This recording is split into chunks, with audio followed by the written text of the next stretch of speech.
ഇന്നത്തെ current affairs വീഡിയോയിലേക്ക് എല്ലാവർക്കും സ്വാഗതം. ഇന്നത്തെ ന്യൂസ് പേപ്പർ നമുക്ക് ഇവിടെ കാണാം. ആദ്യത്തെ ന്യൂസ് എന്ന് പറയുന്നത് campaign season ends last lap to decide 57 seats. അതായത് ഇന്ത്യയുടെ 18ാം ലോക്സഭയെ തിരഞ്ഞെടുക്കുന്നതിനോട്ടുള്ള ലോക്സഭാ ഇലക്ഷന്റെ അവസാനത്തെ ഘട്ടം, അവസാനത്തെ ഫേസ് നാളെ നടക്കാൻ പോയാണ്. അതായത് ജൂൺ 1 നാളെ വൈകിട്ട് എക്സിറ്റ് പോളുകൾ എല്ലാ ചാനൽസും, ഈ ന്യൂസ് ചാനൽസിലെ എക്സിറ്റ് പോളുകൾ റിലീസ് ചെയ്യും. അതിൽ ഏതാണ്ടൊക്കെ ഒരു ഐഡിയ നമുക്ക് കിട്ടും ആര് വിൻ ചെയ്യും. സീറ്റുകളുടെ എണ്ണത്തിലൊക്കെ വലിയ വ്യത്യാസമൊക്കെ ചിലപ്പോൾ വന്നേക്കാം, പക്ഷേ ഏതാണ്ട് ഒരു ഐഡിയ ആര് വിൻ ചെയ്യുമെന്നൊക്കെ നമുക്ക് കിട്ടും. പക്ഷേ എക്സിറ്റ് പോളുകൾ ഫെയിലായിട്ടുള്ള ചരിത്രം ഉണ്ട് ഇന്ത്യയിൽ. ഇപ്പം എന്തായാലും എക്സിറ്റ് പോൾസ് ഒക്കെ ഇലക്ഷൻ കമ്മീഷന്റെ മോഡൽ കോഡ് ഓഫ് കണ്ടക്ട് എന്ന് പറഞ്ഞൊരു സംഭവമുണ്ട്. Model code of conduct, MCC എന്ന് പറയും. Model code of conduct election പ്രഖ്യാപിച്ച് കഴിഞ്ഞാൽ നിലവിൽ വരും. അത് നിലവിൽ വന്നു കഴിഞ്ഞാൽ പിന്നെ എക്സിറ്റ് പോളൊന്നും നടത്താൻ പാടില്ല. എക്സിറ്റ് പോളൊക്കെ പിന്നെ അത് ഇലക്ഷൻ കഴിഞ്ഞ ശേഷം നടത്താൻ പാടില്ല. അതുകൊണ്ടാണ് നാളെ വൈകുന്നേരം ആവുന്നത് ഇലക്ഷന്റെ ഔട്ട്കം എങ്ങനെയായിരിക്കും എക്സിറ്റ് പോളൊക്കെ പ്രഡിക്ട് ചെയ്യുന്നത്. അപ്പൊ എന്തായാലും 18th ലോക്സഭ ഇലക്ഷൻ നാളെ കഴിയുകയാണ്. ഇന്നലെ കൊണ്ട് ക്യാമ്പയിനിങ് കഴിഞ്ഞു, ഇന്ന് ക്യാമ്പയിനിങ് ഒന്നും ഇല്ല. അതാണ് നരേന്ദ്രമോദി മെഡിറ്റേഷനുമായിട്ട് ഈ കന്യാകുമാരി വിവേകാനന്ദ റോക്സിൽ വരികയൊക്കെ ചെയ്തത്. അപ്പം അതാണ് ഫസ്റ്റ് ന്യൂസ് എന്ന് പറയുന്നത്.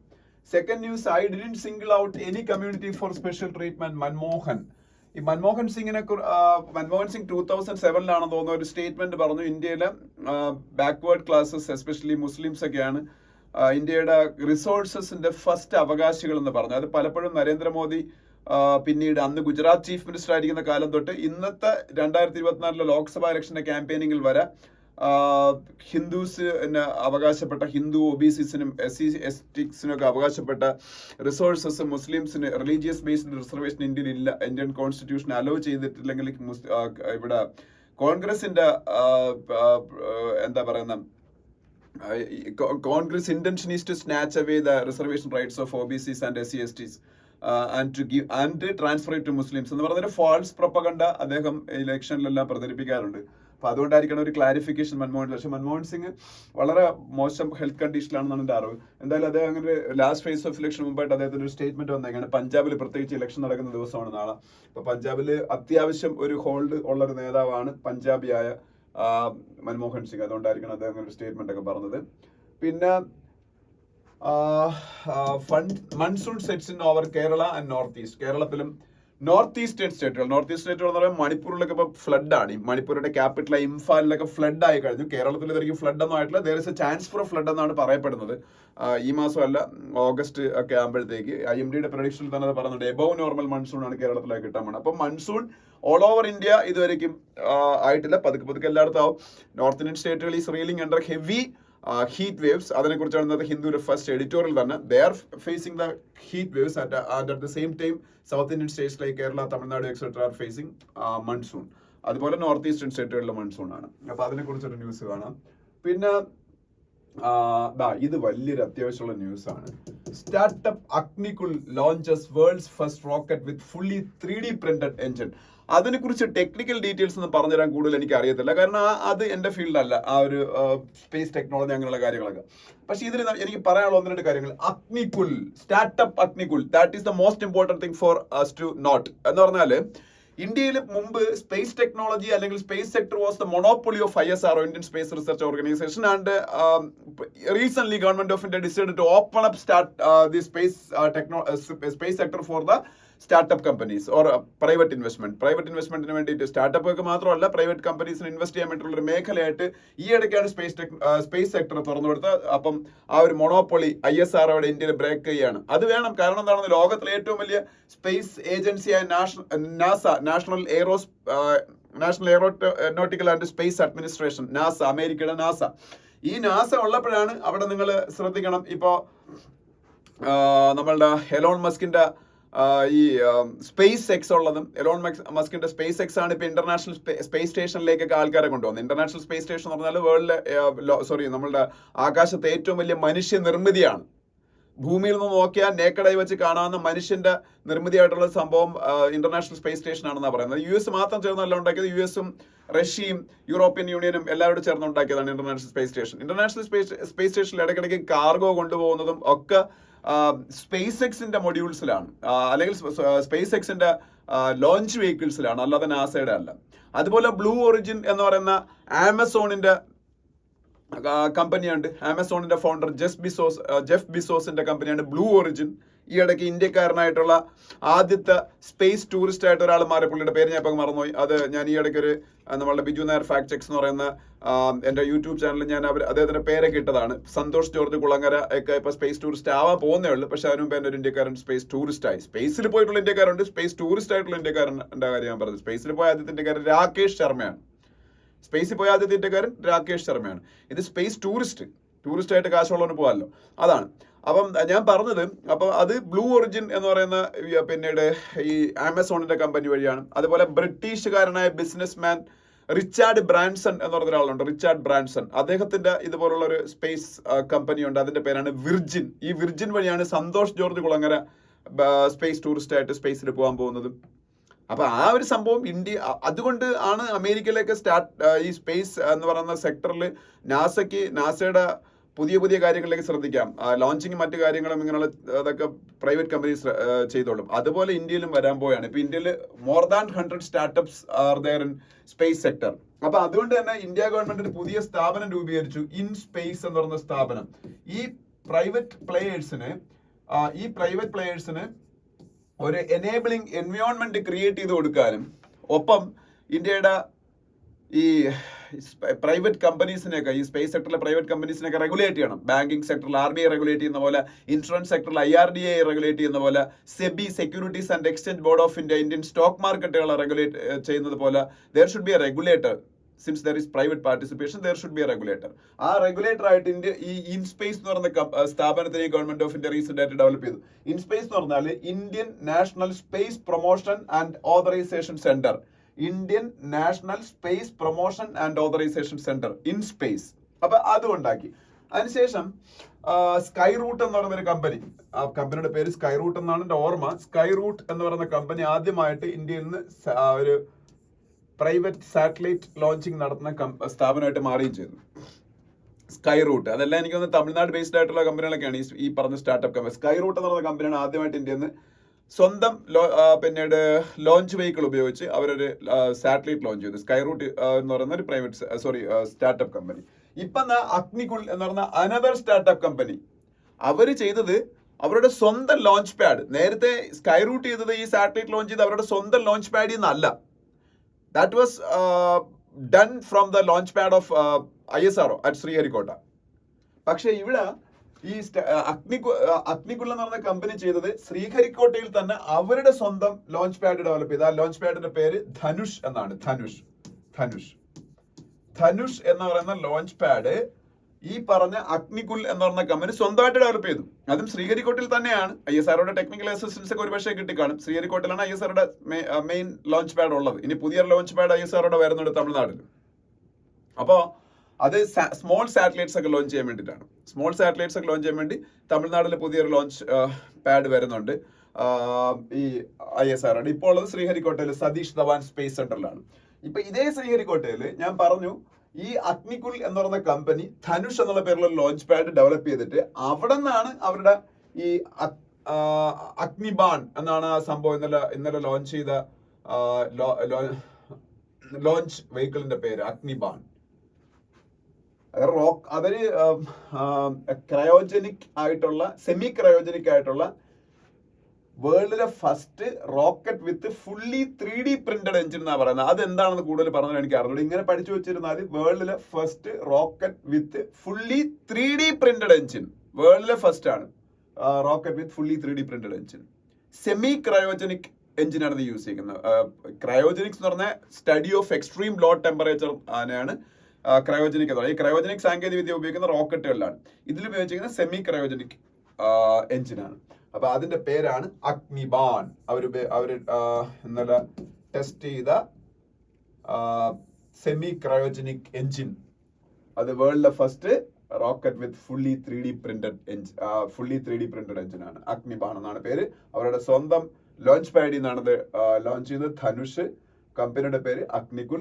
ആദ്യമായിട്ട് ഇതുപോലെ ലോഞ്ചിങ് ചെയ്തത് സ്കൈ റൂട്ട് ആണ്.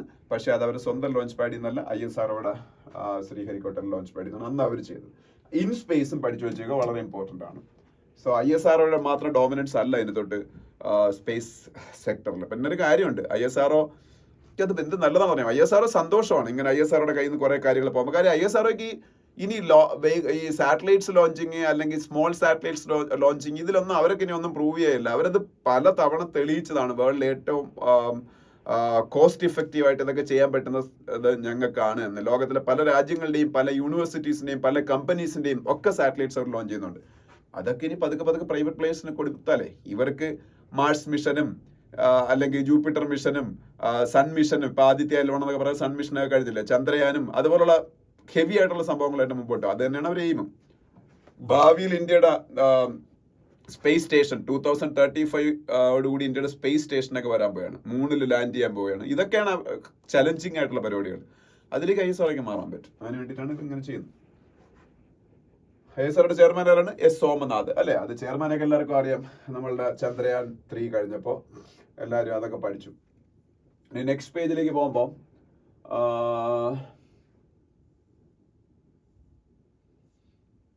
നെക്സ്റ്റ് പേജില് ഇവിടെ ഒരു ന്യൂസ് ഉണ്ട്. ഇത് ജസ്റ്റ് ഞാൻ പറഞ്ഞേക്കാം. ഇത് നിങ്ങളുടെ അറിവിലേക്ക് എന്ന് പറയുന്നത്, non related organ donors consent must be accepted says Madras high court. ഇത് സംഭവം എന്ന് പറയുന്നത്, ഈ ഓർഗൻ ഡോണേഴ്സ് ഉണ്ടല്ലോ, ഇപ്പം ചില ആൾക്കാർ കരൾ ലിവർ എന്തെങ്കിലുമൊക്കെ പ്രോബ്ലം വരുമ്പോൾ വൈഫ് ചിലപ്പോൾ ലിവർ ദാനം ചെയ്യും. തിരിച്ച് ചിലപ്പം ഈ നോൺ ആൽക്കഹോളിക് ഫാറ്റി ലിവർ ആയതുകൊണ്ട് സ്ത്രീകൾക്ക് ചിലപ്പോൾ, എനിക്ക് തന്നെ അറിയാവുന്ന ഇവിടെ നമ്മുടെ സ്ഥാപനത്തിൽ പഠിച്ചിട്ടുള്ള തന്നെ ചില കുട്ടികളുടെ അമ്മമാർക്ക് അത് വന്നിട്ടുണ്ട്. അപ്പോൾ അവരുടെ ഹസ്ബൻഡുമാരോ മക്കളോ, ഈ ഇടയ്ക്ക് ലാലു പ്രസാദ് യാദവ് എന്ന് പറയുന്ന ബീഹാറിലെ പൊളിറ്റീഷ്യന് ഇതുപോലെ കിഡ്നി ഫെയിലിയർ ആയി. അപ്പോൾ 2 കിഡ്നിയും ഫെയിലിയർ ആയി. അപ്പോൾ ഒരു കിഡ്നി ദാനം ചെയ്തത് പുള്ളിയുടെ തന്നെ മകളാണ്, രോഹിണി ആചാര്യ എന്ന് പറയുന്ന മകളാണ്. പേരെന്ന് പറഞ്ഞാൽ വെറുതെ പറഞ്ഞേ ഉള്ളൂ. അപ്പം അങ്ങനെ ട്രാൻസ്പ്ലാന്റ് ചെയ്യാം. അത് relatives, there is no problem in that. There is no legal complications in that because these people are directly related to each other. Blood relation ഉണ്ട്. അപ്പം അതിലൊരു പ്രോബ്ലം ഇല്ല. അപ്പം പക്ഷേ നമ്മളുടെ ഇന്ത്യയിൽ human organs and tissues act, transplantation of human organs and tissues act of 1994 എന്നൊരു സംഭവമുണ്ട്. Transplantation of human organs and tissues act of 1994. ഇത് കൊമേഴ്സ്യലൈസേഷൻ ഓഫ് ഓർഗൻ ട്രാൻസ്പ്ലാന്റ് അതിനെ ബാൻ ചെയ്യുന്നുണ്ട്. അപ്പൊ അതുകൊണ്ട് തന്നെ നോൺ റിലേറ്റഡ് ആയിട്ടുള്ള ഓർഗൻ ഡോണേഴ്സ് ഉണ്ടെന്നുണ്ടെങ്കിൽ, അപ്പൊ ഞാനുമായിട്ട് യാതൊരു ബന്ധവും ഇല്ലാത്ത ഒരാൾ എനിക്ക് ഓർഗൻ ഇപ്പൊ കൊച്ചൗസേബ് ചിറ്റിലപ്പള്ളി, നമ്മളെ കേരളത്തിലെ ഏറ്റവും വലിയ വ്യവസായികളിൽ ഒരാളാണ്, വി ഗാർഡിന്റെ ചെയർമാൻ. അദ്ദേഹത്തിന് ഒരു കിഡ്നി ദാനം ചെയ്തിട്ടുണ്ട് ഒരാൾക്ക്, യാതൊരു റിലേഷനുള്ള ഇല്ലാത്ത ഒരാൾക്ക്. പക്ഷെ അതിലൊന്നും പ്രോബ്ലം ഇല്ല. അത് ക്യാഷിന് വേണ്ടി ചെയ്യാൻ പാടില്ല. അപ്പൊ അത് കൊമേഴ്സ്യലൈസേഷൻ ആവും എന്നാണ്. അപ്പൊ ഈ ക്യാഷിന്റെ ഒരു മണി ട്രെയിനിൽ ഇൻവോൾവ് അല്ല എന്നുണ്ടെന്നുണ്ടെങ്കിൽ നോൺ റിലേറ്റഡ് ആയിട്ടുള്ള ഓർഗൻ ഡോണേഴ്സിന് പരസ്പരം ഓർഗൻ ഡൊണേറ്റ് ചെയ്യുമ്പോൾ, ഇപ്പൊ ഞാനിപ്പോ ഒരു ഡോണർ ആണെങ്കിൽ എന്റെ കൺസെന്റ് അത് അക്സെപ്റ്റ് ചെയ്യണം. അതിൽ പിന്നെ കൂടുതൽ അന്വേഷണം നടത്താൻ പോകരുത് എന്നുള്ള രീതിയിലാണ് മദ്രാസ് ഹൈക്കോടതിന്റെ വിധി വന്നേക്കുന്നത്. അതിന് ഫാർ റീച്ചിങ് ഇംപ്ലിക്കേഷൻസ് ഉള്ളതാ. വളരെ സൂക്ഷിച്ചില്ലെങ്കിൽ ചിലപ്പോൾ അത് കൗണ്ടർ പ്രൊഡക്റ്റീവ് ആവാം. എന്തായാലും ഞാൻ പറഞ്ഞോളൂ. ഇതുപോലെ വേറൊരു കാര്യമുണ്ട്. ഇതിപ്പോ ഓർഗൻ ഡൊണേഷൻ, ഇതുപോലെ വേറൊരു സംഭവമുണ്ട്. സറോഗസി ആയിട്ട് ബന്ധപ്പെട്ട ഒരു ആക്ട് ഉണ്ട്. നിങ്ങൾ ഗൂഗിൾ സെർച്ച് ചെയ്താൽ മതി, ഇന്ത്യയുടെ സറോഗസി ആക്ടിന്റെ എക്സാക്ട് പേര് കിട്ടും. അപ്പൊ ഈ സറോഗസി എന്ന് പറയുന്ന സംഭവം ഇന്ത്യയിൽ കൊമേഴ്സ്യൽ സറോഗസി ബാൻഡാണ്. കൊമേഴ്സ്യൽ സറോഗസി എന്ന് പറഞ്ഞാല്, ഇപ്പം ഷാരൂഖ് ഖാൻ്റെ വൈഫ്, ഷാരൂഖ് ഖാന് ഇപ്പൊ ഒരു മകനുണ്ട്, അബ്രാം എന്ന് പറഞ്ഞ മകൻ. അത് സറോഗസി വഴിയാണ് ഉണ്ടായത്. ഇപ്പോഴല്ല, കുറച്ചു കാലമായി. നയൻതാരയ്ക്ക് മക്കളുണ്ടായി, അത് സറോഗസി വഴിയാണ് ഉണ്ടായത്. അപ്പൊ ഈ സറോഗസി എന്ന് പറഞ്ഞ സംഭവം നോൺ റിലേറ്റഡ് ആയിട്ടുള്ള ആയിട്ട് സറോഗസി നടത്താൻ പാടില്ല. വാടകയ്ക്ക് ഗർഭപാത്രം കൊടുക്കുന്ന കാശിന് വേണ്ടി ചെയ്യുന്ന പരിപാടിയായിരിക്കും മിക്കവാറും നോൺ റിലേറ്റഡ് ആയിട്ടുള്ള ആൾക്കാർ ചെയ്യുന്നത്. അപ്പൊ അതൊരു കച്ചവടമായി പോകും. അത് ചെയ്യാൻ പാടില്ല. റിലേറ്റഡ് ആയിട്ടുള്ള ആൾക്കാർക്ക്, ഇപ്പൊ ഒരു സ്ത്രീക്ക് നോർമൽ കേസിൽ ഗർഭം ധരിക്കാനും പ്രസവിക്കാനൊക്കെ ബുദ്ധിമുട്ടുണ്ടെങ്കിൽ ഇന്ത്യയിൽ സറോഗസി അലൗഡ് ആണ്. അത് പ്രൂവ് ചെയ്യണം ഇന്ന പ്രശ്നങ്ങളുണ്ടെന്നുള്ള കാര്യം. മാരേജ് കഴിഞ്ഞ് ഇത്ര വർഷമൊക്കെ ഉണ്ട്, ആ വർഷം കഴിഞ്ഞിട്ടൊക്കെ അവർക്ക് സറോഗസി ചെയ്യാനൊക്കെ പറ്റും. പക്ഷെ നോൺ റിലേറ്റഡ് ആയിട്ടുള്ള ആൾക്കാർക്ക് സറോഗേറ്റ് മദർ ആവാൻ പറ്റൂല. അത് അതാ പറഞ്ഞ കൊമേഴ്സ്യൽ സറോഗസി ഇന്ത്യയിൽ ബാൻഡാണ്. ഇതിപ്പോ ഓർഗൻ ട്രാൻസ്പ്ലാന്റുമായിട്ട് ബന്ധപ്പെട്ട ന്യൂസ് വന്നപ്പോൾ ഇത് പറഞ്ഞേ ഉള്ളൂ. ഇനി നെക്സ്റ്റ് പേജിലേക്ക് പോകുമ്പോ ഇവിടെ പ്രത്യേകിച്ച് ഒരു ന്യൂസും പറയാനില്ല. എല്ലാം പൊളിറ്റിക്കൽ ന്യൂസുകളൊക്കെയാണ്. അതിനടുത്ത പേജിൽ തെലുങ്കാന സ്റ്റേറ്റ്, ഞാൻ ഈ ഇടയ്ക്ക് പറഞ്ഞ തെലുങ്കാനയുടെ എംബ്ലം മാറ്റാൻ പോകുന്ന കാര്യമൊക്കെ പറഞ്ഞു. പക്ഷെ അതല്ല ഈ ന്യൂസ്. തെലുങ്കാന എന്ന് പറയുന്ന സ്റ്റേറ്റ് ഇന്ത്യയിലെ യങ്ങസ്റ്റ് സ്റ്റേറ്റ് ആണെന്ന് നിങ്ങൾക്ക് അറിയാം. ഞാൻ കഴിഞ്ഞ ദിവസം പറഞ്ഞതാണ്. തെലുങ്കാന സ്റ്റേറ്റ് എന്ന് പറയുന്നത് 2014 June 2 June 2 Telangana state form ചെയ്യപ്പെട്ടത്. ഇപ്പൊ തെലങ്കാന സ്റ്റേറ്റ് ഫോം ചെയ്തൊരു 10 വർഷമായി. അപ്പോ ഇപ്പൊ അവര് തെലങ്കാനയുടെ ഒരു ഒഫീഷ്യൽ പാട്ട് ഗാനം, നമ്മളെ ദേശീയ ഗാനം, സ്റ്റേറ്റ് ഗാനം അവര് സെലക്ട് ചെയ്തു. ജയ ജയ ഹേ തെലങ്കാന എന്നുള്ള പാട്ടാണ് അവര് ഒഫീഷ്യൽ ഗാനമായിട്ട് സെലക്ട് ചെയ്തത്. അന്തേശ്രീ എന്ന് പറയുന്ന, അത് ഇങ്ങനെ തന്നെ എന്താ വായിക്കുന്ന, ANDSSRI, അന്തേശ്രീ എന്ന് പറയുന്ന പോയറ്റാണ് അത് എഴുതിയത്. കമ്പോസ് ചെയ്ത് നിങ്ങൾക്കൊക്കെ അറിയാവുന്ന ആള് MM കീരവാണി. MM കീരവാണി ആരാണെന്ന് ഞാൻ നിങ്ങൾക്ക് പറഞ്ഞു തരേണ്ട ആവശ്യമില്ല. കാരണം നാട്ടു നാട്ടു എന്ന് പറഞ്ഞ സോങ് വഴി കഴിഞ്ഞ വർഷം ഓസ്കാർ കിട്ടിയ ആളാണ് MM കീരവാണി.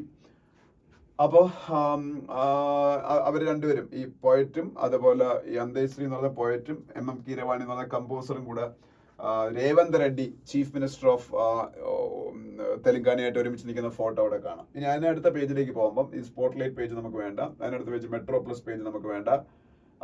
എഡിറ്റോറിയൽ പേജിൽ ഇന്നത്തെ 2 എഡിറ്റോറിയലും അത്ര ഭയങ്കര ഇൻട്രസ്റ്റിംഗ് ഒന്നും ആയിരിക്കത്തില്ല. രണ്ടാമത്തെ എഡിറ്റോറിയൽ ആക്ച്വലി ഒട്ടും നമുക്ക് ആവശ്യമില്ലാത്ത എഡിറ്റോറിയലാണ്. പക്ഷെ അതിൽ കുറച്ച് കാര്യങ്ങളുണ്ട് ഉള്ളതുകൊണ്ട് ഞാൻ പറയാം. അത് മാത്രമല്ല, നമുക്ക് എഡിറ്റോറിയൽ എന്ന് പറയുന്ന സംഭവം ഞാൻ പറഞ്ഞിട്ടുണ്ടല്ലോ, അത് വായിക്കണം. നമുക്കൊരു എക്സർസൈസ് ആയിട്ട് നമ്മൾ ചെയ്യുന്ന ഒരു പരിപാടിയാണ്. അപ്പൊ റെയിൻ ഓഫ് ഫയർ എന്ന് പറയുന്ന എഡിറ്റോറിയലാണ് ഫസ്റ്റ് എഡിറ്റോറിയൽ. ഈ റെയിൻ ഓഫ് ഫയർ എന്ന് പറഞ്ഞ എഡിറ്റോറിയൽ കണ്ടപ്പോൾ നമ്മൾ പെട്ടെന്ന് തീപിടുത്തത്തിനെ കുറിച്ചാണെന്ന് വിചാരിക്കും. കാര്യം ഇന്നലെ തീപിടുത്തത്തിനെ കുറിച്ചുള്ള എഡിറ്റോറിയൽ ഉണ്ടായിരുന്നു. രാജ്കോട്ടിലും ഡൽഹിയിലും ഉണ്ടായ തീപിടുത്തത്തെ കുറിച്ച്. പക്ഷെ അതിനെ കുറിച്ച് അല്ല എഡിറ്റോറിയൽ. റെയിൻ ഓഫ് ഫയർ എന്നാണ് പേരെങ്കിലും. ഇതിപ്പോ 52.9 degree celsius temperature IMD, Indian meteorological ഡിപ്പാർട്ട്മെന്റിന്റെ ഒരു എക്യുപ്മെന്റ് മുങ്കേഷ്പൂർ എന്ന് പറയുന്ന ഡൽഹിയിൽ ഒരു സ്ഥലത്ത് രേഖപ്പെടുത്തി. പക്ഷെ അത് IMD തന്നെ പറഞ്ഞിട്ടുള്ളത് ഫാൾട്ടി ആയിട്ടുള്ള സെൻസേഴ്സ് കൊണ്ട് അത് സംഭവിച്ചതാണ്. അത്രയും ടെമ്പറേച്ചർ ഒന്നും ഇല്ല എന്നുള്ള കാര്യം. പക്ഷെ അത്രയും ടെമ്പറേച്ചർ ഉണ്ടെങ്കിലും ഇല്ലെങ്കിലും Delhi is reeling under heavy heat waves. അപ്പൊ അതുകൊണ്ട് തന്നെ ഡൽഹിയിൽ ഇപ്പം വെള്ളത്തിന്റെ ഒക്കെ ഭയങ്കര സ്കേഴ്സിറ്റി വന്നു തുടങ്ങി. ഒപ്പം തന്നെ ഡൽഹിയിൽ ഭയങ്കരമായിട്ടുള്ള എന്താ പറയുന്ന വെള്ളത്തിന്റെ സ്കേഴ്സിറ്റി, അതുപോലെ ഇലക്ട്രിസിറ്റിയുടെ ഡിമാൻഡ് കൂടത്തില്ലേ. എല്ലാവരും ഇപ്പൊ എയർ കണ്ടീഷണേഴ്സൊക്കെ ആയിട്ട് യൂസ് ചെയ്യുന്നത്. അപ്പൊ സർവകാല റെക്കോർഡിലെത്തി ഇലക്ട്രിസിറ്റിയുടെ ഡിമാൻഡ്. അപ്പം അതിന്റെ ബേസിൽ ഡൽഹിയിൽ വാട്ടറൊക്കെ മിസ്യൂസ് ചെയ്യുന്ന ആൾക്കാർക്ക് 2000 രൂപ ഫൈൻ. അതായത് വെള്ളം നമ്മള് വീട്ടിലെ കുടിവെള്ളം ഒന്നും ഉപയോഗിച്ച് വണ്ടി ഒന്നും കഴുകാൻ പാടില്ല, അങ്ങനെയൊക്കെ അതൊക്കെ ചെയ്യുന്നവർക്കെതിരെ ഇങ്ങനെയുള്ള സംഭവങ്ങൾ വരിക. അതൊരു 200 ടീമിനെ അവർ ഡെപ്യൂട്ടിയാണ്. ആ 200 ടീമിനെ ഉപയോഗിച്ച് ഇല്ലീഗൽ വാട്ടർ കണക്ഷൻസും ഇതുപോലുള്ള കാര്യങ്ങളൊക്കെ ചെയ്യുന്ന ആൾക്കാരെയൊക്കെ ഫൈൻഡ് ഔട്ട് ചെയ്യാനും അവർക്ക് പെനാൽറ്റി കൊടുക്കാനൊക്കെ തുടങ്ങും.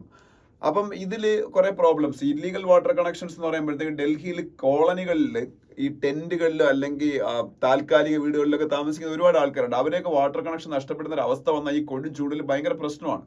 അപ്പൊ അതൊന്നും അല്ല കറക്റ്റായിട്ട് ചെയ്യേണ്ടത്.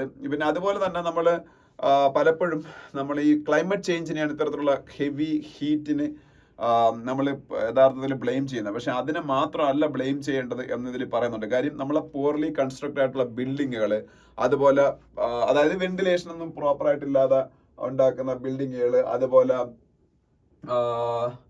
ഈ ബിൽട്ടപ്പ് സ്ട്രക്ചേഴ്സിന്റെ ഡെൻസിറ്റി, ഷെയ്ഡ്സ് അവൈലബിൾ അല്ലാത്ത, ഷെയ്ഡ് എന്ന് പറയുമ്പം ഈ മരത്തണലുകളൊന്നും അവൈലബിൾ അല്ലാതെ കംപ്ലീറ്റ് മരങ്ങൾ മുറിച്ച് കളയൽ, ഇതെല്ലാം യഥാർത്ഥത്തിൽ നമ്മളുടെ ഹീറ്റ് കൂടാൻ കാരണമാവും.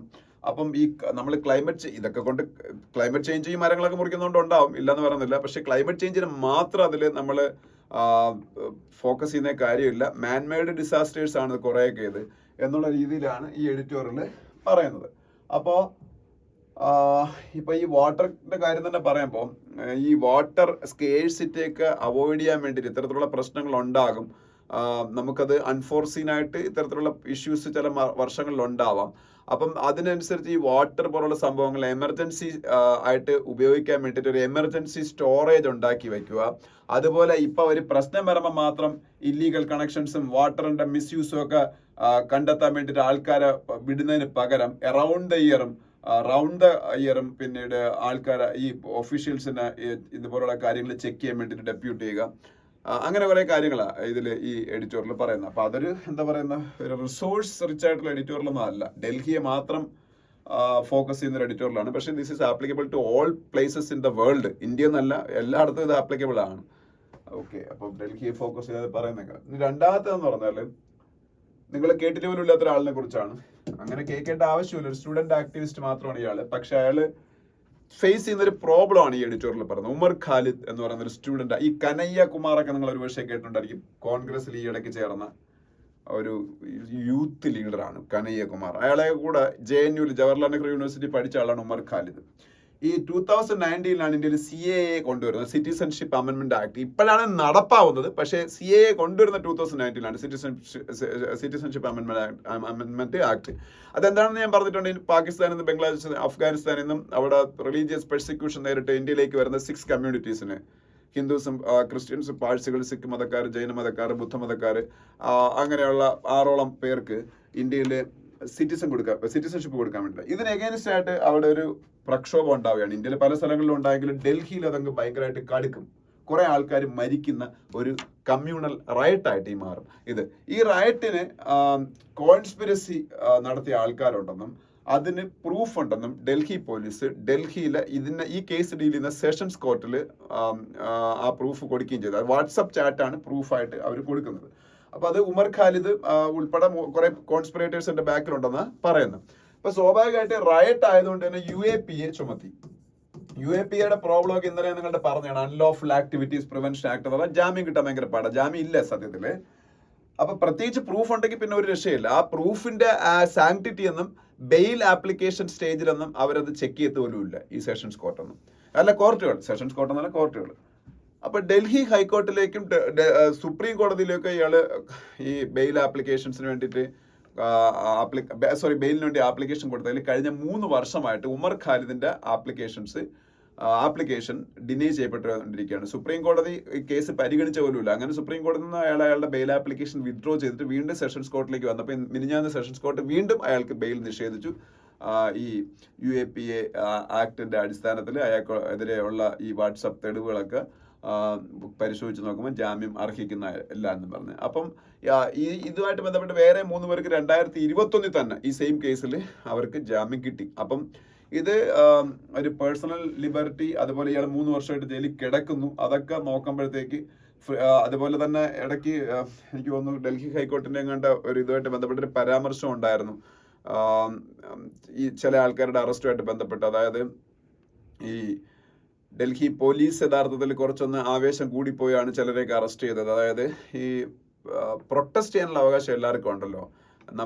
അതൊരു മിലിറ്റൻസി ആയിട്ടോ അല്ലെങ്കിൽ രാജ്യത്തിനെതിരെയുള്ള ഒരു കോൺസ്പിറസി ആയിട്ടോ മാറുന്ന പ്രൊട്ടസ്റ്റ് ചെയ്യാനുള്ള അവകാശം എല്ലാവർക്കും ഉണ്ട്. അപ്പം അത്തരത്തിലുള്ളൊരു പരാമർശം ഡൽഹി ഹൈക്കോർട്ടിൽ നിന്ന് പണ്ട് ഈ കേസുമായിട്ട് ബന്ധപ്പെട്ട ചില ആൾക്കാരുടെ കേസിലുണ്ടായി. കുറെ പേര് അതിൽ അറസ്റ്റ് ചെയ്യപ്പെട്ടു.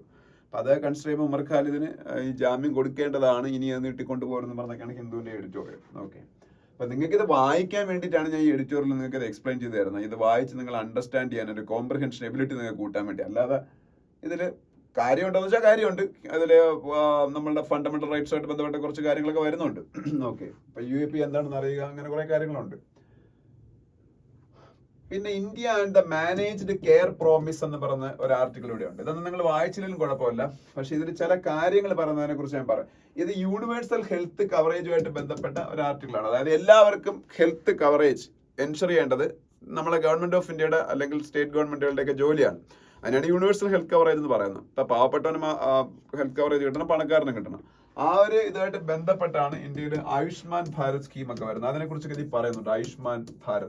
ആയുഷ്മാൻ ഭാരത് സ്കീം എന്ന് പറയുന്നത് ഇന്ത്യയിലെ BPL ഫാമിലിയിലുള്ള ആൾക്കാർക്ക് 5 lakhs health insurance per year. BPL ഫാമിലീസിലുള്ള ആൾക്കാർക്ക് ആയുഷ്മാൻ ഹെൽത്ത് കാർഡ് കിട്ടി കഴിഞ്ഞാൽ 5 ലക്ഷം രൂപയുടെ ഹെൽത്ത് ഇൻഷുറൻസ് കിട്ടി. അത് ഉപയോഗിച്ച് ഇന്ത്യയിലെ പ്രൈവറ്റ് ഹോസ്പിറ്റലിലും ഗവൺമെന്റ് ഹോസ്പിറ്റലുകളിലും ട്രീറ്റ്മെന്റ് നടത്താമെന്നാണ് പറയുന്നത്. പക്ഷെ അതിൽ കുറച്ച് പ്രോബ്ലംസ് ഒക്കെ ഉണ്ടെന്ന് പറഞ്ഞ് ഈ ഇടയ്ക്ക് ഞാൻ അതിനെക്കുറിച്ചുള്ള ന്യൂസുകൾ വായിച്ചു. ആയുഷ്മാൻ ഭാരതിന് വേറൊരു പ്രത്യേകത കൊണ്ട് ലോകത്തിലെ ഏറ്റവും വലിയ government sponsored health insurance programme എന്നുള്ള ഒരു വേൾഡിലെ ഏറ്റവും വലിയ ഗവൺമെന്റ് സ്പോൺസേഡ് ഹെൽത്ത് ഇൻഷുറൻസ് പ്രോഗ്രാമാണ് ആയുഷ്മാൻ ഭാരത്. അതിനെക്കുറിച്ചൊക്കെ ഇത് പറയുന്നുണ്ട്. പിന്നെ ഇത് PMJAY എന്ന് പറയുന്ന സ്കീമിന്റെ ഒരു പ്രോജക്ടിന്റെ അണ്ടറിലാണ് നടപ്പാക്കുന്നത്. PMJAY എന്ന് പറഞ്ഞാൽ പ്രധാനമന്ത്രി ജൻ ആരോഗ്യ യോജന. പിന്നെ നിതി ആയോഗിനെ കുറിച്ച് അത് പറയുന്നുണ്ട്. നിതി ആയോഗ് എന്താണെന്ന് ഞാൻ പറഞ്ഞ തന്നെ നിങ്ങൾക്ക് അറിയാം. ഇന്ത്യയുടെ പ്ലാനിംഗ് കമ്മീഷന്റെ റീപ്ലേസ്മെന്റ് ആണ് നിതി ആയോഗ്. നിതി ആയോഗിന്റെ expansion national institution for transforming India ആണ് നിതി എന്ന് പറഞ്ഞ അതിന്റെ expansion, national institution for transforming India, NITI Aayog. Suman Bery ആണ് അതിന്റെ vice chairman. Chairman prime minister ആണ്, vice chairman Suman Bery BERRY NITI Aayog. Okay, അതൊക്കെ ഇനി പറയുന്നത് കൊണ്ട് ഞാൻ ജസ്റ്റ് ഒന്ന് പറഞ്ഞതേ ഉള്ളൂ. പിന്നെ ഈ ആർട്ടിക്കിൾ നമുക്ക് വലിയ ആവശ്യമില്ല. നെക്സ്റ്റ് പേജിലേക്ക് പോകുമ്പോൾ മോഡൽ കോഡ് ഓഫ് കണ്ടക്ടിനെ കുറിച്ച് ഉള്ള ഒരു ആർട്ടിക്കിളാണ്. ആദ്യം മോഡൽ കോഡ് ഓഫ് കണ്ടക്ട് എന്താണെന്ന് അറിയാലോ, ഇലക്ഷൻ സമയത്തുള്ള മാതൃകാ പെരുമാറ്റച്ചട്ടം. പിന്നെ നെക്സ്റ്റ് പേജിൽ പോകുമ്പോൾ tobacco epidemic in India. World tobacco day എന്നാണോ തോന്നുന്നു, അതുകൊണ്ടാണെന്നോ നിങ്ങളുടെ ആർട്ടിക്കിൾ വന്നത്, അതൊന്ന് ചെക്ക് ചെയ്തോളൂ. വേൾഡ് ടൊബാക്കോ ഡേ എന്നാണ്. അപ്പോ പുകയില വിരുദ്ധ ദിവസം ഉണ്ടല്ലോ, അപ്പോ വേൾഡ് ടൊബാക്കോ ഡേ അല്ല, നോ ടൊബാക്കോ ഡേ ആണെന്ന് തോന്നുന്നു. അപ്പോ ഇതില് ഇന്ത്യയിലെ ടൊബാക്കോ പ്രോബ്ലത്തിനെ കുറിച്ചാണ് ഈ ആർട്ടിക്കിളിന്റെ മെയിൻ ആയിട്ട് ഡിസ്കസ് ചെയ്യുന്നത്. ചൈന കഴിഞ്ഞാൽ ലോകത്തെ ഏറ്റവും കൂടുതൽ ടൊബാക്കോ കൺസ്യൂം ചെയ്യുന്ന ആൾക്കാർ ഇന്ത്യയിലാണുള്ളത്, ഏതാണ്ട് 26 കോടി ആൾക്കാർ. പക്ഷെ ടൊബാക്കോ കൺസംഷൻ ഇന്ത്യയിൽ കുറച്ച് കുറയുന്നുണ്ട്. അപ്പോഴും ഇന്ത്യയിലെ സ്ത്രീകളുടെ ഇടയിൽ ടൊബാക്കോ കൺസംഷൻ കൂടിയാണ്. ഇപ്പൊ നമ്മളുടെ പുരുഷന്മാരുടെ ഇടയിൽ കുറയുമ്പോഴത്തേക്ക് സ്ത്രീകളുടെ ഇടയിൽ കൂടുന്നു. അതൊക്കെ ഇത് പറയുന്നുണ്ട്. പിന്നെ ടൊബാക്കോ കൊണ്ടുള്ള പ്രശ്നം, ഇത് ഉപയോഗിക്കുന്നതിന് മാത്രമല്ല, ഇത് പരിസ്ഥിതിക്ക് പ്രശ്നം ഉണ്ടാക്കുന്നുണ്ട്. അടുത്ത് നിൽക്കുന്ന ആൾക്കാർ പാസീവ് സ്മോക്കിംഗ് കൊണ്ട് പ്രശ്നം ഉണ്ടാക്കുന്നുണ്ട്. പിന്നെ ഈ ടൊബാക്കോ എന്ന് പറഞ്ഞ ചെടി ഉണ്ടല്ലോ, ആ ഒരു സംഭവം ഭയങ്കരമായിട്ട് എർത്തില്, നമ്മളുടെ മണ്ണില്, സോയിലിലെ ന്യൂട്രിയൻസിനെയൊക്കെ വലിച്ചെടുക്കുന്നത്. അപ്പൊ ആ സോയിൽ ഹെൽത്തിനെയൊക്കെ ബാധിക്കും ഈ ടൊബാക്കോയുടെ കൾട്ടിവേഷൻ. അങ്ങനെ കുറെ കാര്യങ്ങൾ ഇനി പറയുന്നുണ്ട്. അതുപോലെ ടൊബാക്കോ പ്രോസസ് ചെയ്തെടുക്കണമെന്നുണ്ടെങ്കിൽ തന്നെ അല്ലാതെ കുറെ വുഡും കൂടെ ഉണ്ടെങ്കിലേ പറ്റുള്ളൂ. ടൊബാക്കോ പ്രോസസ് ചെയ്ത് നമ്മളുടെ പുകയിലയാക്കി മാറ്റിയെടുക്കുന്നതിന് മറ്റ് വുഡിന്റെയും കൂടെ ആവശ്യം കുറെ ഉണ്ട്. അപ്പം ഡീഫോറസ്റ്റേഷന് കാരണമാവുന്നു ഈ ടൊബാക്കോയുടെ യൂസ് ലോകത്ത് കൂടുമ്പം. അത് ഈ പറയുന്നുണ്ട്. പിന്നെ ഹെൽത്ത് കോൺസിക്വൻസിന്റെ കാര്യം പിന്നെ പറയണ്ടല്ലോ. ഹെൽത്ത് കോൺസിക്വൻസ് എന്ന് പറഞ്ഞാൽ നമ്മളുടെ എക്കണോമിക് സിസ്റ്റത്തിൽ തന്നെ വലിയ ബേർഡൻ ഉണ്ടാക്കുന്നത്. കാര്യം ഒരുപാട് ആൾക്കാർക്ക് ഇതുമൂലം ക്യാൻസർ ഉണ്ടാവാം, മറ്റ് ശ്വാസകോശ പ്രശ്നം, ലങ്സ് റിലേറ്റഡ് ആയിട്ടുള്ള ഡിസോർഡേഴ്സ് ഉണ്ടാവാം. ഇപ്പൊ ഇതൊക്കെ ട്രീറ്റ് ചെയ്യേണ്ടത്, ഇപ്പൊ എന്ത് പ്രശ്നം വന്നിട്ടാണെങ്കിലും ട്രീറ്റ് ചെയ്യേണ്ടത് നമ്മളുടെ ഹെൽത്ത് സിസ്റ്റമാണ്. ആ ഹെൽത്ത് സിസ്റ്റത്തിൽ ലാക്സ് ഓഫ് ക്രോഡ്സിന്റെ അൺഇൻറ്റഡ് ആയിട്ടുള്ള കോൺസിക്വൻസസ് ഉണ്ടാക്കുന്നുണ്ട് ഇതൊക്കെ എന്ന്. അപ്പൊ അങ്ങനെ കുറെ കാര്യങ്ങൾ ഈ പറയുന്നുണ്ട്. പിന്നെ ഈ നമ്മളുടെ ടൊബാക്കോ കൺസംഷൻ കുറയ്ക്കാനൊക്കെ വേണ്ടിയിട്ട് ഒരു പ്രോഗ്രാം കണ്ട് തുടങ്ങിയതിനെ കുറിച്ച് ഈ പറയുന്നുണ്ട്. അതിന്റെ എക്സ്പാൻഷൻ WHO ഒരു സംഭവമുണ്ട്. അത് ഇന്ത്യയിൽ തുടങ്ങിയല്ല, WHO വേൾഡ് വൈഡ് ആയിട്ട് FCTC എന്ന് പറഞ്ഞ framework convention on tobacco control. ഇത് 2005 WHO വേൾഡ് ഹെൽത്ത് ഓർഗനൈസേഷൻ കൊണ്ടുവന്നതാണ്. Framework convention on tobacco control was launched by World Health Organization in 2005 for controlling tobacco consumption worldwide. WHO headquarters എവിടെയാണ്? ജനീവയാണ്. അതുപോലെ ഇന്ത്യയിലും ഇങ്ങനെ എന്തോ ഒരു പരിപാടി ഉണ്ട്, അത് ഞാൻ എവിടെയോ വായിച്ചായിരുന്നു. ഇന്ത്യയിൽ ഈ 2005 ഇത് വന്നതുകൊണ്ടായിരിക്കണം, ഇതിനെ ബേസ് ചെയ്ത് ഇന്ത്യയിൽ വന്നതായിരിക്കണം ഇത്. NDCP national tobacco control programme. NDCP എന്താണ്? National tobacco control programme. അത് 2007 ലോഞ്ച് ചെയ്തു. ഇത് ഇന്ത്യയുടെ ആണ്. 2007 ലോഞ്ച് ചെയ്ത national tobacco control programme. 2005 FCTC എന്ന് പറഞ്ഞ framework convention on tobacco control, അത് വേൾഡ് ഹെൽത്ത് ഓർഗനൈസേഷൻ. അങ്ങനെ കുറെ കാര്യങ്ങൾ അത് ഈ പറയുന്നത്. ഓക്കെ, അപ്പൊ ജസ്റ്റ് ഒന്ന് അറിഞ്ഞു വെച്ചേക്കുക. പിന്നെ പിന്നീട് ഈ പേജില് റാഫേൽ ഇസ്രായേൽ നടത്തിക്കൊണ്ടിരിക്കുന്ന അറ്റാക്കിനെ വളരെ നിശ്ചിതമായിട്ട്, അവിടെ ഇന്നസെന്റ് ആയിട്ടുള്ള സിവിലിയൻസ് കില്ല് ചെയ്യപ്പെട്ടുകൊണ്ടിരിക്കുന്നതിനെ വളരെ സ്ട്രോങ് ആയിട്ട് ക്രിട്ടിസൈസ് ചെയ്തിരിക്കുന്ന India. That should be noted because Israel is the closest ally of India nowadays. Israel is one of the biggest arms supplier of India, one of the biggest technology supplier of India. But India, അതുകൊണ്ട് ഇങ്ങനെ ഒരു closeness ഇസ്രായേലുമായിട്ട് ഉണ്ടെങ്കിലും at the same time India is supporting Palestinian calls also.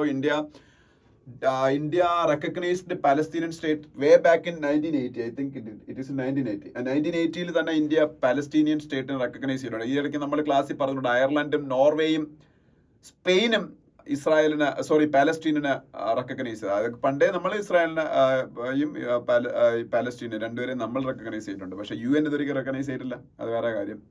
ഏതിന്? Palestinian സ്റ്റേറ്റിന്.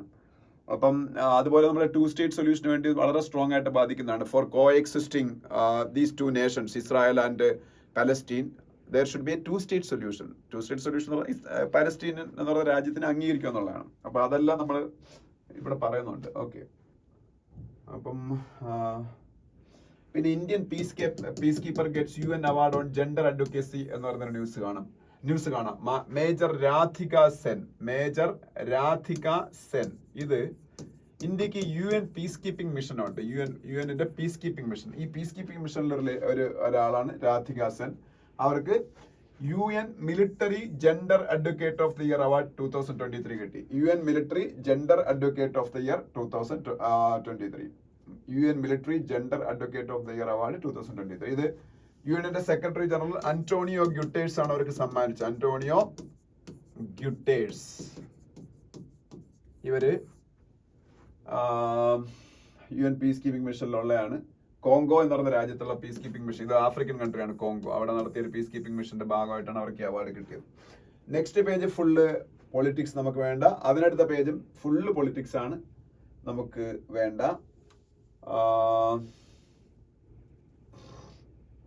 അതിനടുത്ത page പോകുമ്പോൾ reserve bank of ഇന്ത്യയുമായിട്ട് ബന്ധപ്പെട്ട news ആണ്. RBIയുടെ income rises 17% to 2.75 lakh crore, spending falls 56% ഒക്കെ പറഞ്ഞ ന്യൂസ് ആണ്. ഇങ്ങനെ ഒരു ന്യൂസ് വരാൻ കാര്യം, ഈ ഇടയ്ക്ക് ഞാനത് ക്ലാസ്സിൽ ഒരു എഡിറ്റോറിയലായിട്ട് തന്നെ ഡിസ്കസ് ചെയ്തതാണ്. ഏതാണ്ട് 2.11 lakh crores of rupees, 11 lakh crore amount നമ്മളെ ഗവൺമെന്റ് ഓഫ് ഇന്ത്യക്ക് റിസർവ് ബാങ്ക് ഓഫ് ഇന്ത്യ ഒരു ലാഭവിഹിതം പോലെ ട്രാൻസ്ഫർ ചെയ്ത് കൊടുത്തു. അപ്പൊ ആ ലാഭം എവിടെ നിന്ന് കിട്ടി എന്നാണ് ഇതിന്റെ അകത്ത് എക്സ്പ്ലെയിൻ ചെയ്യുന്നത്. ലാഭം എവിടെ നിന്നാണ് കിട്ടിയെന്ന് അന്നേ സ്പെക്കുലേറ്റ് ചെയ്തിരുന്നു. അത് തന്നെയാണ് ഇവർ പറയുന്നത്. ഫോറിൻ സെക്യൂരിറ്റീസിൽ RBI ഇൻവെസ്റ്റ് ചെയ്യുന്നുണ്ട്, അതിൽ നിന്നുള്ള ലാഭം. പിന്നെ രൂപയുടെ മൂല്യം നിലനിർത്താൻ വേണ്ടി ഡോളർ കൂടെ അവർ സെല്ല് ചെയ്യും, ബില്യൺസ് ഓഫ് ഡോളർ. അപ്പം ഡോളർ സെല്ല് ചെയ്യുമ്പം ഇപ്പൊ ഡോളറിന്റെ വില കൂടി നിൽക്കുന്നതുകൊണ്ട് അവർ വാങ്ങിയ സമയത്ത് ഡോളറിന്റെ വില വളരെ കുറവായിരിക്കും. അപ്പം ഡോളർ സെല്ല് ചെയ്യുമ്പോൾ അവർക്ക് ഭയങ്കരമായിട്ട് പൈസ അതിൽ നിന്ന് ലാഭം കിട്ടും. പിന്നെ ബാങ്കൊക്കെ ലോൺ കൊടുക്കുമ്പോൾ അതിൽ കിട്ടുന്ന റിപ്പോ റേറ്റിൽ നിന്ന് കിട്ടുന്ന ഇൻട്രസ്റ്റ്, അങ്ങനെയുള്ള കാര്യങ്ങളാണ്. അപ്പൊ അതിനെക്കുറിച്ച് ഇതിൽ പറയുന്നുണ്ട്. RBI ഇന്നലെ കൺഫേം ചെയ്ത് പറഞ്ഞിട്ടുണ്ട് ഇങ്ങനെയൊക്കെയാണ് നിങ്ങൾക്ക് പൈസ കിട്ടിയത്.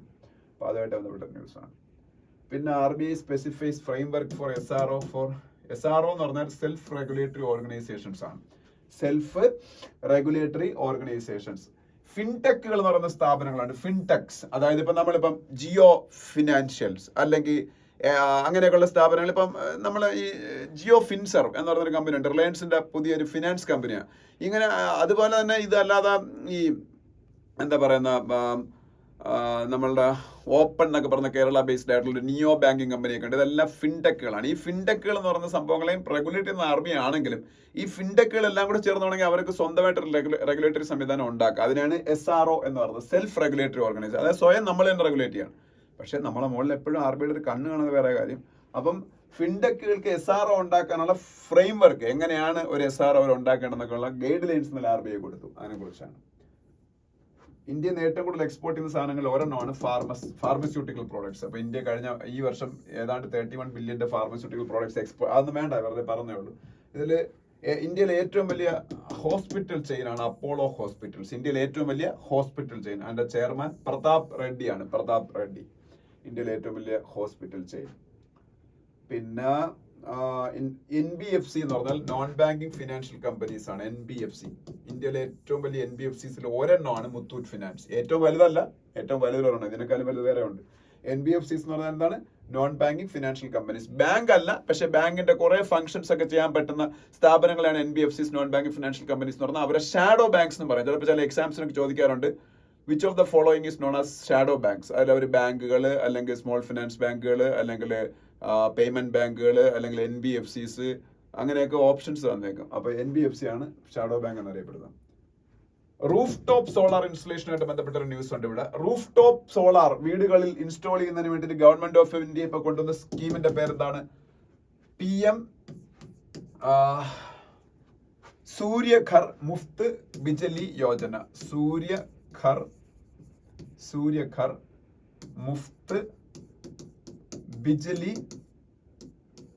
യോജന. ഇങ്ങനെയാണ് റൂഫ് ടോപ്പ് സോളാർ ഇംപ്ലിമെന്റ് ചെയ്യുന്നതിനുള്ള ഗവൺമെന്റ് ഓഫ് ഇന്ത്യയുടെ പുതിയ സ്കീമിന്റെ പേര്. വീടുകളിൽ, നമ്മളെയൊക്കെ വീടുകളിൽ റൂഫിൽ സോളാർ ഇംപ്ലിമെന്റ് ചെയ്യാൻ വേണ്ടി, സോളാർ പാനൽസ് ഇംപ്ലിമെന്റ് ചെയ്യാൻ വേണ്ടി ഗവൺമെന്റ് ഓഫ് ഇന്ത്യയുടെ സബ്സിഡി കിട്ടും. അതാണ് ഈ സ്കീം എന്ന് പറയുന്നത്, PM സൂര്യഘർ മുഫ്ത് ബിജലി യോജന എന്ന് പറയുന്നത്. ഓക്കെ, അപ്പോ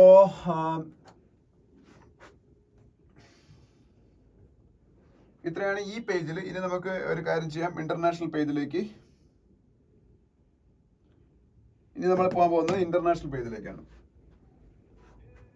ഇന്റർനാഷണൽ പേജിലേക്ക് പോകുമ്പോൾ ആദ്യത്തെ ന്യൂസ് എന്ന് പറയുന്നത്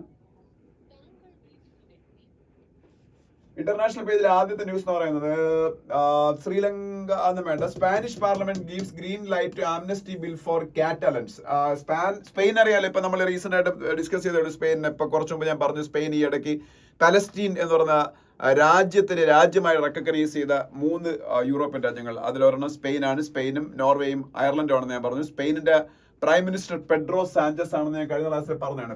സ്പെയിനിന്റെ prime minister Pedro Sanchez. Spain കഴിഞ്ഞ 4-5 വർഷം മുമ്പ് ഫേസ് ചെയ്ത വലിയൊരു പ്രോബ്ലം ആയിരുന്നു കറ്റാലൻ പ്രോബ്ലം എന്ന് പറയുന്നത്. കറ്റാലൻ പ്രോബ്ലം അത് എന്ന് അറിഞ്ഞിരിക്കണം. കറ്റാലൻ പ്രോബ്ലം എന്ന് പറഞ്ഞാൽ സ്പെയിനിലെ ഒരു പ്രദേശം കാറ്റലോണിയ എന്ന് പറഞ്ഞൊരു പ്രദേശമുണ്ട്. നമ്മളിവിടെ കാശ്മീർ എന്നൊക്കെ പറഞ്ഞ പോലെ. ഇവിടെ ജമ്മു ആൻഡ് കാശ്മീർ ഇന്ത്യയിൽ നിന്ന് സെപ്പറേറ്റ് ചെയ്ത് പ്രത്യേക രാജ്യമാണെന്ന് അവർ ആഗ്രഹിച്ചതുപോലെ അതൊരു സമയത്ത് ഇപ്പോ ഈ കഴിഞ്ഞ കുറച്ചു കാലം മുമ്പ് സ്പെയിനിൽ നിന്ന് സ്പ്ലിറ്റ് ചെയ്ത് കറ്റാലൻ മേഖല, കാറ്റലോണിയ എന്ന് പറഞ്ഞ സെപ്പറേറ്റ് രാജ്യമാണെന്ന് പറഞ്ഞ ഒരു വലിയ പ്രശ്നം ഉണ്ടാക്കി. അങ്ങനെ വലിയ വിഷയം ഉണ്ടായി. പക്ഷെ സ്പെയിൻ അത് അടിച്ചമർത്തി. ഈ കറ്റാലൻ ലീഡേഴ്സിനെല്ലാം പിരിച്ച് അവർ ജയിലിൽ ഇട്ടു. അപ്പൊ അവർക്ക് പാഠനം കൊടുക്കാനും കണ്ട് എന്തോ ഒരു പ്ലാൻ ഉണ്ട്, അതിനാണ് പാഠനം കൊടുക്കാനും വേണ്ട. അപ്പൊ നിങ്ങൾ അറിഞ്ഞിരിക്കണം ഈ കറ്റാലൻ ഇഷ്യൂ ഉണ്ടായത് ഏത് രാജ്യത്താണെന്ന്. അല്ലെങ്കിൽ കാറ്റലോണിയ എന്ന് പറഞ്ഞ സെപ്പറേറ്റ് രാജ്യം ഉണ്ടാക്കണം എന്ന് ആഗ്രഹിച്ചത് ഏത് പ്രദേശത്തുള്ള ആൾക്കാരാണ്? സ്പെയിനിലെ കുറച്ച് ആൾക്കാരാണ്. ഓക്കെ. പിന്നെ Xi calls for conference to discuss crisis in West Asia. അതായത് വെസ്റ്റ് ഏഷ്യയിലെ ക്രൈസിസ് എന്താണ്? മെയിൻലി ഇസ്രായേല്, ഹമാസ്, ഇറാനും കുറച്ച് അതിന്റെ ഭാഗമാണ്. ഇവരും എല്ലാം കൂടെ ചേർന്നുള്ള പ്രോബ്ലമാണ്. ആ പ്രോബ്ലം സോൾവ് ചെയ്യാൻ വേണ്ടി വെസ്റ്റ് ഏഷ്യയിൽ വലിയ ഇൻവെസ്റ്റ്മെന്റ് ഉള്ള ഒരു രാജ്യമാണ് ചൈന. ചൈന ഇന്നലെ മുൻകൈ എടുത്തു. ചൈന ഈജിപ്തിന്റെയും അതുപോലെ UAE ഒക്കെ പ്രസിഡന്റുമാരുമായിട്ട് മീറ്റിംഗ് നടത്തി. ഈജിപ്തിന്റെ പ്രസിഡന്റ് പേര് എഴുതി വെച്ചോ, Abdel ഫത്ത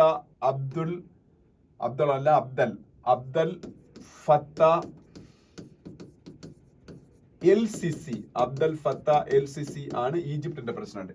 UAE prime minister Biju Nair fact checks എന്ന് പറയുന്ന ചാനലിൽ ഞാൻ UAE പ്രൈം മിനിസ്റ്ററിന്റെ പേര് പറയും. ദുബായിയുടെ റൂളറാണ് എപ്പോഴും UAE പ്രൈം മിനിസ്റ്റർ എന്ന് പറയുന്നത്. ദുബായിയുടെ ruler. UAE amalgamation of emirates. അതുകൊണ്ടാണ് യുണൈറ്റഡ് അറബ് എമിറേറ്റ്സ് എന്ന് പറയുന്നത്. അപ്പം അതിലൊരു എമിറേറ്റ് ആണ് ദുബായ്, അടുത്ത എമിറേറ്റ് ആണ് അബുദാബി. അബുദാബിയുടെ റൂളറാണ് UAE പ്രസിഡന്റ് ആവുന്നത്. അപ്പൊ UAE പ്രസിഡന്റ് പേര് ഇവിടെ കൊടുത്തിട്ടുണ്ട്, Sheikh Muhammad bin Zayed Al Nahyan. Sheikh Muhammad bin Zayed Al Nahyan. ഇതാണ് UAE president. Sheikh Muhammad bin Rashid Al Maktoum ആണ് UAE പ്രൈം മിനിസ്റ്റർ. അത് ഞാൻ കഴിഞ്ഞ ഒരു വീഡിയോയിൽ പറഞ്ഞിട്ടുണ്ടായിരുന്നു. അത് ദുബായിയുടെ റൂളറാണ്. പിന്നെ ഹോങ്കോങ്ങുമായിട്ട് ബന്ധപ്പെട്ട ഒരു ന്യൂസ് ഉണ്ട്. ഹോങ്കോങ് എന്ന് പറഞ്ഞ ബ്രിട്ടന്റെ അധീനത്തിലുണ്ടായിരുന്ന പ്രദേശമാണ്. ഇപ്പൊ അത് ചൈനയ്ക്ക് കൈമാറി. 1997 ഹോങ്കോങ് എന്ന് പറഞ്ഞ പ്രദേശം ചൈനയ്ക്ക് ബ്രിട്ടൻ കൈമാറുന്ന. 97 ഹോങ്കോങ്ങിനെ ബ്രിട്ടൻ ചൈനയ്ക്ക് കൈമാറുമ്പോൾ അവരൊരു കണ്ടീഷൻ വെച്ചു. ഹോങ്കോങ്ങിൽ ഡെമോക്രസി മാത്രമേ ഫോളോ ചെയ്യാൻ പറ്റുള്ളൂ. ചൈനയിൽ ഡെമോക്രസി അല്ല, ചൈനയിൽ കമ്മ്യൂണിസ്റ്റ് ഓട്ടോക്രസിയാണ് ഫോളോ ചെയ്യുന്നത്. ആ ഓട്ടോക്രാറ്റിക് ആയിട്ടുള്ള റൂള് ചൈനയിൽ ഉള്ള റൂള് ഹോങ്കോങ്ങിൽ നടപ്പാക്കാൻ പറ്റില്ല. സോ അതൊരു സെപ്പറേറ്റ് റൂൾ ആയിരിക്കണം എന്ന് അവർ കണ്ടീഷൻ വെച്ച് അന്ന് ചൈന അംഗീകരിച്ചു. പക്ഷെ ചൈന പതുക്കെ ആ ഒരു ഡെമോക്രാറ്റിക് സിസ്റ്റം അവിടെ മാറ്റിക്കൊണ്ടിരിക്കുക. അതിന്റെ പേരിൽ ഹോങ്കോങ്ങിൽ വലിയ പ്രക്ഷോഭം നടക്കുന്നുണ്ട്. അതുമായിട്ട് ബന്ധപ്പെട്ട ന്യൂസാണ്. അപ്പൊ ഹോങ്കോങ്ങിനെ ചൈനയ്ക്ക് കൈമാറിയത് 1997. പിന്നെ സൗത്ത് ആഫ്രിക്കയിൽ ഇലക്ഷൻ നടക്കുന്നു. അതിനെക്കുറിച്ചുണ്ട്. സൗത്ത് ആഫ്രിക്കയുടെ പ്രസിഡന്റ് ആരാണ്? Cyril Ramaphosa. സൗത്ത് ആഫ്രിക്കയുടെ പ്രസിഡന്റ് സിറിൽ രാമഫോസയാണ്. കഴിഞ്ഞ ക്ലാസ്സിൽ നമ്മൾ അതിനെക്കുറിച്ച് പറഞ്ഞു. പിന്നെ T20 വേൾഡ് കപ്പ് തന്നെയാണ് അടുത്തായിട്ട് പറയാനുള്ളത്. T20 വേൾഡ് കപ്പ് ഇപ്പം ഉടനെ തുടങ്ങി. T20 വേൾഡ് കപ്പ് നടക്കാൻ പോണ US-ലും വെസ്റ്റ് ഇൻഡീസിലുമായിട്ടാണ്. അതുപോലെ ടെന്നീസില് വേൾഡ് റാങ്കിങ്ങിൽ നമ്പർ 1 വന്ന ആദ്യത്തെ ഏഷ്യക്കാരിയാണെങ്കിൽ ഏഷ്യക്കാരനാണെങ്കിൽ അവർ തന്നെയാണ്. ഏഷ്യക്കാരന്മാർ ആരും വന്നിട്ടില്ല. ആദ്യമായിട്ട് വന്നത് നവോമി ഒസാക്കയാണ്. നവോമി ഒസാക്ക എന്ന് പറഞ്ഞ ജപ്പാൻകാരിയാണ്. ടെന്നീസ് വേൾഡ് റാങ്കിങ്ങിൽ 1ാം സ്ഥാനത്ത് വന്ന ആദ്യത്തെ ഏഷ്യ. ഇപ്പൊ അവരല്ല, ഞാൻ ഇപ്പൊ അവരുടെ ഫോട്ടോ കണ്ടുകൊണ്ട് പറഞ്ഞേ ഉള്ളൂ. പിന്നെ റൊളാൻ ഗാരോസിൽ ഫ്രഞ്ച് ഓപ്പൺ നടക്കുന്നു. അതിനെ കുറിച്ചുള്ള ന്യൂസ് കാണാം. പിന്നെ പ്രഗ്നാനന്ദ ഇന്നലെ വേൾഡ് നമ്പർ 1 ചെസ് പ്ലെയർ ആയ മാഗ്നസ് കാൾസനെ തോൽപ്പിച്ചു ക്ലാസിക്കൽ ചെസ്സിൽ. അത് ഭയങ്കര ഒരു അച്ചീവ്മെന്റ് ആണ്. അതിനെക്കുറിച്ച് ഒരു ന്യൂസ് ഇന്ന് മിക്കവാറും എല്ലാ പത്രങ്ങളിലുണ്ട്. പ്രഗ്നാനന്ദ ആരെന്ന് ഞാൻ പറഞ്ഞതിന്റെ ആവശ്യമില്ല. മാഗ്നസ് കാൾസനെയാണ് പ്രഗ്നാനന്ദ. വേൾഡ് നമ്പർ 1 ആണ് മാഗ്നസ് കാൾസനെ ഇന്നലെ തോൽപ്പിച്ചു. അപ്പൊ ഇത്രയാണ് ഇന്നത്തെ ന്യൂസ് പേപ്പറിലെ ന്യൂസുകൾ. Thank you.